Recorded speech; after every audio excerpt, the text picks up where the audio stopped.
The dart hit my neck before I even understood what was happening, and the whole hangar went silent, like someone had switched off the sound of the world. 1 second I was checking a shipping code on a crate, doing my normal job on a normal day, and the next second, 20 armed guards in copper armor were pointing sharp weapons at my chest, and a woman with violet eyes was staring at me like I had just ruined her whole life. My name is Daniel Carter, and I work as a dock supervisor on Halden Station, a small trading post at the edge of human space. Nothing exciting ever happens here. Ships come, ships go, crates get checked, and I go home tired. That was my life until the moment a foreign royal ship called the Ash Cradle of Nine Suns docked without warning, and a ceremony spilled out into my hangar. I did not know what a throne bond was. I did not know that a small dart thrown across a crowded room could legally marry two strangers under an old alien law. I did not know that in less than 1 minute my quiet life would turn into a matter of interstellar politics. But I was about to learn all of it, fast and painfully. The guards moved closer, their weapons humming with energy. A small floating device, shaped like a metal ball, zipped toward me and spoke in a calm voice that did not match the tension in the room. "Congratulations," it said. "You have been chosen under the right of the throne bond. This union is legally permanent under Vatheran law." I laughed, actually laughed, because I thought it was some kind of joke or test. Nobody else laughed. The guards did not lower their weapons. The princess, whose name I would soon learn was Silver, stood frozen with her ceremonial dart thrower still raised in her hand, like she could not believe where the dart had landed either. "There is a mistake," I said, my voice shaking more than I wanted it to. "I am not part of this ceremony. I was just checking a crate." The metal ball spoke again, without any care for my panic. "There is no mistake in the right. The dart selects. The dart does not choose wrong." That sentence would follow me for weeks, repeated by officials, guards, and lawyers like some kind of unbreakable chant. The dart does not choose wrong, as if physics itself had decided my fate. Within minutes, my station administrator, a stressed man named Yusuf, came running into the hangar, out of breath, his face pale. He looked at the guards, then at the floating device, then at me, and I saw the exact moment his mind understood the size of the problem. "Daniel," he said slowly, "please tell me you did not just get engaged to an alien princess." "I did not do it on purpose," I said. "That does not matter to their law," he whispered, and for the first time, I saw real fear in his eyes. Within an hour, our small station was flooded with communication requests from Vatheran officials, all demanding confirmation of the bonding, all speaking in that same calm, unshakable tone that made my skin crawl. I was taken to a private room, guarded on both sides, given water I did not touch, and told to wait while officials decided what my life would become. Silver was brought into the room a while later, still in her ceremonial clothing, her violet eyes sharp and alert, watching me, the way someone watches an unknown animal that might attack or might not. She did not look like someone celebrating a royal marriage. She looked like someone trapped in a corner with no way out, exactly like me. "You are not who I meant to hit," she said quietly, once the guards stepped back enough to give us a small space to speak. "I figured that much out myself," I answered. "Who were you aiming for?"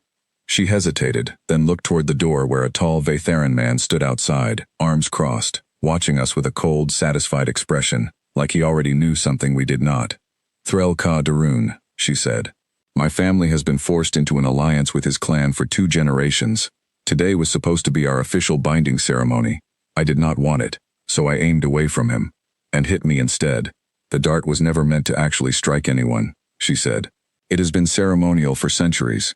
No one expected it to hit a real target." "Well, it hit a real target," I said, my throat tightening. "Me." For the first time since the dart struck me, I understood that this was not just an accident of physics.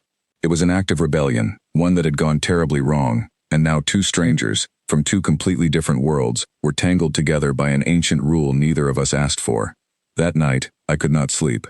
Every time I closed my eyes, I saw the dart flying across the hangar, curving unnaturally through the air, finding me instead of its intended target.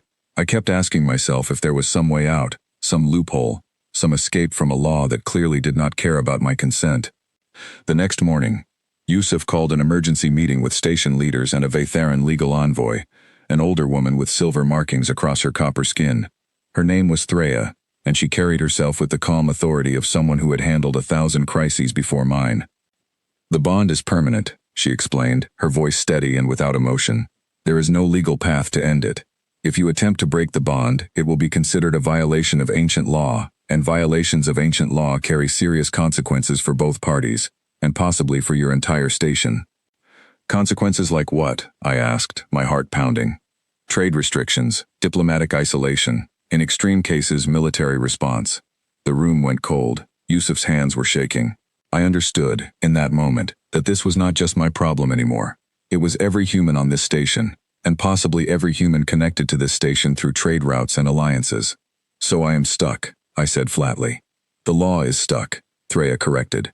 You are simply inside it. I spent the following days trying to understand the full weight of what had happened to me. I was given files, endless files, describing Vaytheran customs, their empire's structure, their expectations of royal bonded partners.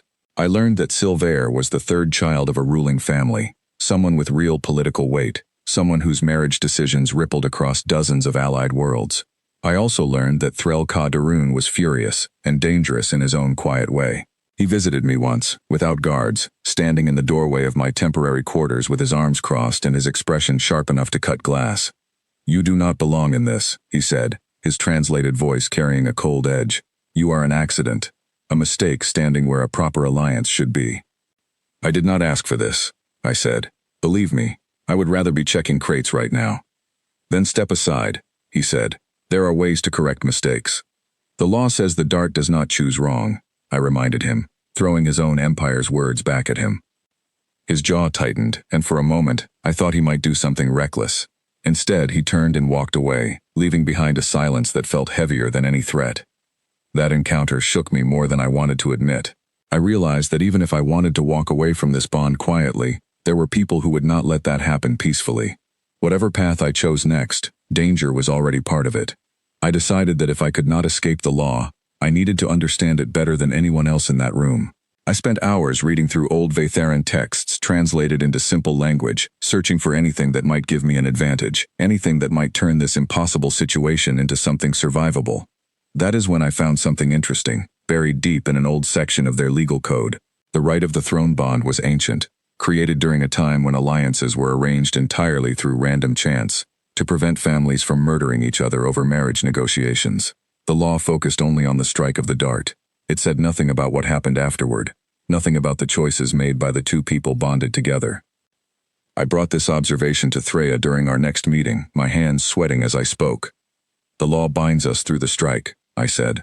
But it does not say anything about what we choose to do with that bond afterward. It does not require us to actually build a life together. It does not forbid us from choosing our own terms within it. Threya studied me carefully, the way someone studies a puzzle piece that suddenly fits somewhere unexpected. That is an unusual observation, she said. Most bonded pairs simply accept the arrangement as fixed. No one questions the space beyond the strike. I am not most bonded pairs, I said. I am a stranger from another world, forced into your law by accident. I want to understand exactly what freedom exists inside a system that claims to give none.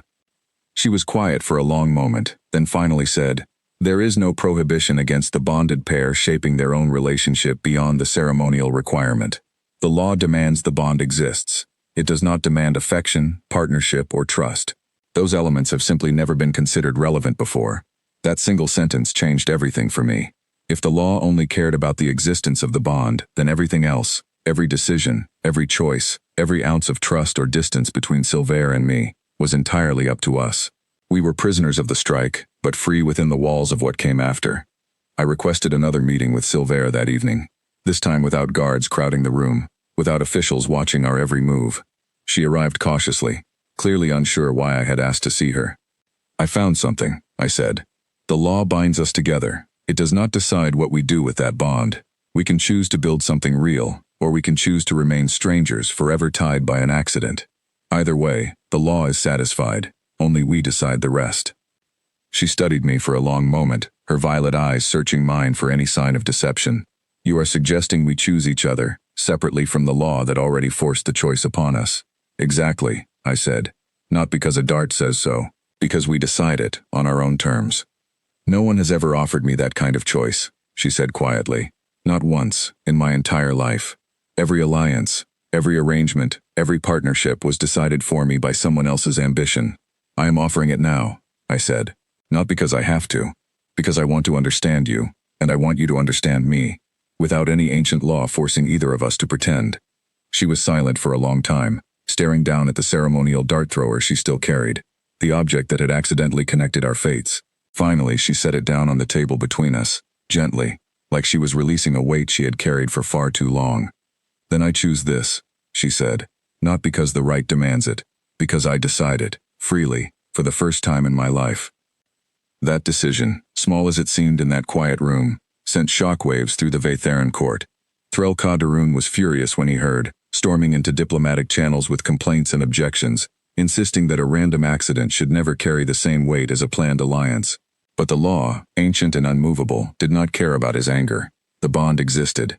Nothing in Vatheran history had ever declared that a bonded pair could not also choose each other willingly, so nothing could stop us from doing exactly that. Still, danger did not disappear simply because we made our choice public. Word spread quickly across allied systems that the third blood of the 9 sons had bonded with a human, and not everyone welcomed the news peacefully. Some officials feared what it meant for the balance of power. Some worried that other rebellious nobles might start aiming ceremonial darts at inconvenient targets on purpose, using accidents as an excuse to escape unwanted alliances. Whispers of unrest moved through diplomatic circles like smoke through a closed room. One night, less than 2 weeks after our decision, an unexpected alarm rang through the station. Red lights flashed across every corridor, and Yusuf's voice came through the speakers, tight with urgency. "Unauthorized ship approaching the station. Weapons signature detected. All personnel to secure positions." My heart slammed against my ribs as I ran toward the command deck, my mind racing through every possibility. Silvère met me halfway, her expression sharp and alert, all traces of gentle uncertainty replaced by something fierce and focused. "It is Ka-Darun's vessel," she said, glancing at a data screen showing the ship's markings. "He would not risk open conflict without confidence in victory." "Why would he attack now?" I asked, following her toward the command deck. "Because if the bondholder dies before formal recognition is completed by the wider council, the rite is considered incomplete," she said. "He believes eliminating you might reopen the path to his original alliance." The weight of that statement hit me harder than the dart ever had. Someone out there believed my death could solve their political problem, and he was willing to risk war to make it happen. Alarms continued blaring as station defenses activated, weak compared to a full military vessel but enough to slow an attack. Yusuf's voice crackled through the speakers again, listing emergency procedures, urging everyone toward shelter, but Silvère pulled me toward the command deck instead, her grip firm and certain. "Running will only delay the danger," she said. "We need to make our bond publicly undeniable before he can act. If the council formally acknowledges our choice before he strikes, his attack becomes an act of open rebellion against Vatheran law itself, and his own people will turn against him. How do we do that fast enough?" I asked, my voice tight with fear. "Threya can transmit emergency confirmation directly to the ruling council," she said, "but she needs both of us present, speaking our confirmation together, witnessed and recorded, before his ship reaches firing range." We sprinted through the station corridors, past frightened workers rushing toward shelters, past flashing warning lights reflecting off metal walls. My lungs burned, my legs ached, but fear pushed me faster than I thought possible. We reached the small communication room where Threya waited, her expression calm despite the chaos outside. "Speak clearly," she said, activating the transmission device. "The council must hear both voices, without hesitation, without doubt." The device hummed to life, connecting us to a wide council chamber somewhere far across the stars, filled with serious faces watching through a glowing screen. I had never spoken to that many powerful strangers at once, and my heart pounded so hard, I feared they might hear it through the transmission. "I am Daniel Carter," I said, forcing my voice steady despite the fear clawing at my chest. "I was struck by the ceremonial dart of Silvère Vor Ash Cradle, and I confirm, freely and without pressure, that I accept this bond, not because law demands it, but because I choose it." Silvère stepped beside me, her voice strong and unshaken despite the alarm still echoing through the station. "I confirm the same. I chose this bond willingly, beyond the requirement of the rite, and I stand beside this choice completely." The council chamber fell into a heavy silence, faces studying us carefully through the transmission. Then an older voice, deep and commanding, spoke clearly across the connection. "The bond is formally and publicly recognized before this council. Any action taken against either party from this moment forward will be considered a direct violation of Vatheran law."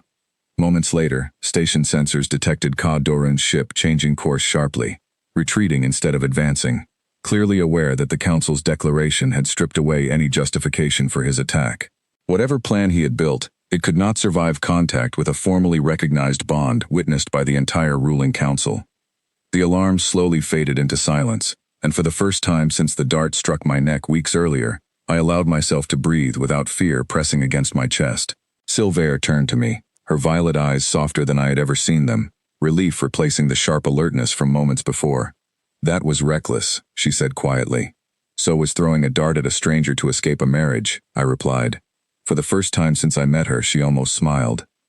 In the following months, everything about my quiet life changed completely. Diplomats who once ignored our small station now requested regular meetings.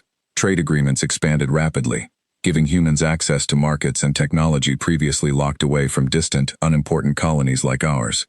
Yusuf, still slightly nervous about court etiquette, began traveling regularly to attend official gatherings representing our station's new importance.